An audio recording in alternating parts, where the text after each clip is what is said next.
आज जो जिला स्तरीय कलाकार शिक्षा प्रतिभा सम्मान अनुष्ठित करा गोखाडी तो कौन रही यार उद्देश्य किसी ना कला बंचे रखापी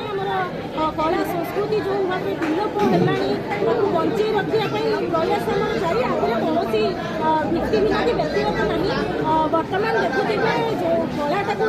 नी कला भाव किसी लोक मैंने नहुंटे देखुवे से आम युवपीढ़ी की पूरा खराब प्रभाव पकाऊँ तेणु मुझे बेसिक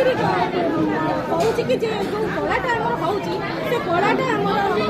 समाज जमी सब समस्ते भल भाव ग्रहण करेंगे से भाई कला गुड़ाक बंची रहू आ डिजिटाल माध्यम हो कि परिवेशन भाव गाँ गाँव पली पली हो कि संस्कार सहित तो देखा गले विभिन्न जगह पूजा पर्व हो विभिन्न मेढ़ बसाइले जो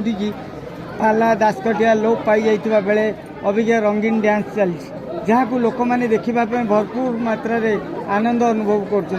तेज आपन लगी पड़ी से कला संस्कृति जो रही पुराना जुगर जो कलाकार मानकर आज मन गोटे उज्जित कर केमती अनुभव होची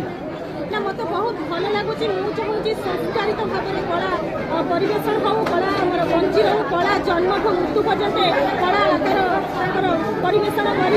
मैंने देखिए गोटे पिलाटे जन्म है बेले जिते कीर्तन खोजा जाए जिते मृत्यु होता है से कीर्तन खोजा जाए किंतु से संस्कार भाव आजिकल युवपीढ़ी को वर्तमान कलाकार पूरा खूब कुप्रभाव पकाउछन सेमिति कलाकार को आम समाज बर्तमान विरोध करवा उचित प्रकृत कलाकार सम्मानित हूँ यही कार्य करूँ आम ट्रस्ट आज सचेतन करुच्ची प्रकृत कला संस्कार बंची रो किंतु जो कुप्रभाव पड़ुଛି समाज को सी कला प्रति स्नेह था से सब बंद कर जो उल्लग्न नाच